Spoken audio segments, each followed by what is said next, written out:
మార్కాపురం జిల్లా కొనకమిట్ల గ్రామంలోని తహసీల్దార్ కార్యాలయ ఆవరణలో శాసనసభ్యులు Kandula Narayana Reddy special grievance day నిర్వహించారు. ఈ సందర్భంగా ప్రజల నుండి వివిధ రకాల 91 అర్జీలను స్వీకరించి అప్పటికప్పుడే కొన్ని అర్జీలకు పరిష్కారం చూపి మిగతా అర్జీలను వీలైనంత తొందరగా పరిష్కారం చూపాలని అధికారులను ఆదేశించారు. ఈ మండలంలో ఎక్కువగా అర్జీలు రెవెన్యూ సమస్యలపై, పెన్షన్ సమస్యలపై వచ్చాయన్నారు. చుట్టాల తరఫున వెళ్తే ఇప్పుడు ఇల్లు అడిగితే అదే పట్టా కాగితాలు స్థలం అన్ని వాళ్ళు తీసేసుకుంటారు. కాగితాలు అదే తీసేసుకుంటే ప్రెసిడెంట్ గారిని అడిగాము ఆ ఊళ్ళో. సరే ఇప్పుడు సమాధానం రామ్మని చేసి నాకు తెలియకుండా దగ్గర ఎంత వచ్చింది పర్సెంటేజ్? 50. ఏమ్మా ఎండి గారు ఎప్పుడు పోయి వచ్చావు?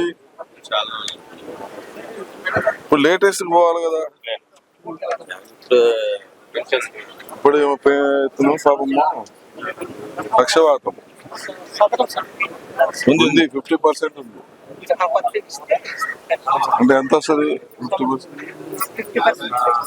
50 ఉంది, 6,000. ఓకే ఓకే, సరే ఇది పెట్టించండి.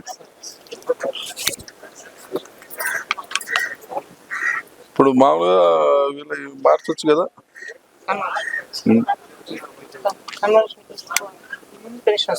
లేదు కాదమ్మా అనేది ఇప్పుడు వికలాంగుల హ్యాండిక్యాప్స్ ఇమీడియట్ గా ఇవ్వమని కొంచెం సదరం స్టార్ట్ అయితే ఇస్తున్నారు సార్. వాళ్ళు వచ్చినప్పుడు స్టార్టింగ్ అప్లై చేస్తారు. అప్పుడు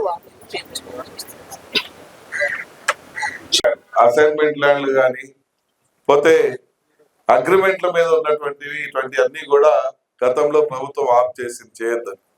కానీ మన వాళ్ళకి చాలా మందికి అగ్రిమెంట్ల మీద ఉన్నటువంటి ఫ్రీ హోల్డ్స్ ఇటువంటివి ఎక్కువగా ఉన్నాయి.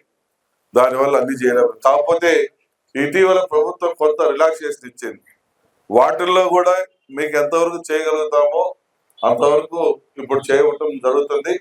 కాబట్టి మీరు ఈ అవకాశాన్ని సద్వినియోగపరచుకోవాలి. అలాగే చేసేటువంటి పనిని మీరు కూడా చేయగలుగుతారా లేదా అనేది తెలుసుకొని మీరు కూడా అడిగితే బాగుంటుంది. కానీ చేయలేని తెచ్చి ఇంకోటి పొలం మాకు ఎక్కేయండి, ఇంకోటి ఇబ్బంది పెట్టుకున్నాడు అని చెప్పేవాళ్ళు అంటే ఇంకొకరు ఆస్తులు కొట్టేవాళ్ళనో మాత్రం దయచేసి చూడవాకండి. ఎందుకంటే గత ప్రభుత్వంలో మాదిరిగా ఈ ప్రభుత్వంలో జరగదు. గత ప్రభుత్వంలో మాదిరిగా ఇష్టారాజ్యంగా ఎప్పుడు పడితే అప్పుడు తీసేయటాలు, ఎప్పుడు పడితే అప్పుడు ఎక్కేయటాలు, లేదంటే ఎప్పుడు పడితే అప్పుడు ఆస్తులు రాల్చుకోవటాలు ఇటువంటివి జరిగినాయి. కానీ ఈ ప్రభుత్వంలో అలా జరగదు. ఒకరి ఆస్తిని ఇంకొకరికి ఎట్టి పరిస్థితిలో కూడా ఇవ్వటం జరగదు. వాళ్ళు ఏ పార్టీ వాడైనా, ఎవడైనా, ఎంత కఠినాత్ముడైనా, ఎంత మంచివాడైనా కానీ ఒకటి ఆస్తిని ఇంకొకటి రాసి ఇవ్వటం అనేది ఈ ప్రభుత్వంలో జరగదు. కాబట్టి ప్రతి ఒక్కరు కూడా